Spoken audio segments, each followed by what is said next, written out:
નમસ્તે, હું doctor Yash Desai, consultant joint replacement orthopaedic surgeon, SGVP holistic hospital, Ahmedabad. Direct anterior approach hip replacement એ એક અદ્યતન, આધુનિક અને મિનિમલ ઇન્વેસિવ હિપ રિપ્લેસમેન્ટની પદ્ધતિ છે.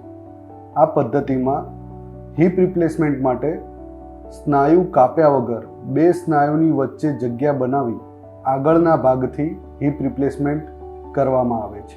આ પદ્ધતિના ઘણા બધા ફાયદા છે, જેમ કે સ્નાયુ કાપ્યા વગર ઓપરેશન કરવામાં આવે છે, જેનાથી લોહીનો બહુ ઓછો બગાડ થાય છે, ખૂબ જ ઝડપી રિકવરી આવે છે અને બીજા જ દિવસે પગ પર સંપૂર્ણ વજન આપીને ચાલી શકાય છે.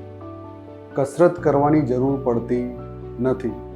ઓપરેશનથી ટૂંકા સમયમાં પલોઠી વાળીને બેસી શકાય છે, ઉભડક પગે બેસી શકાય છે, એટલે કે ઇન્ડિયન ટોયલેટમાં પણ બેસી શકાય છે.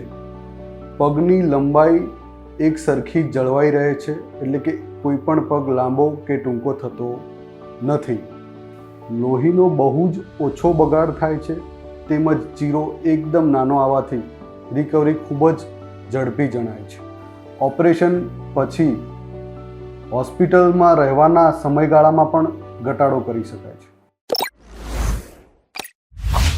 SGVP holistic hospital.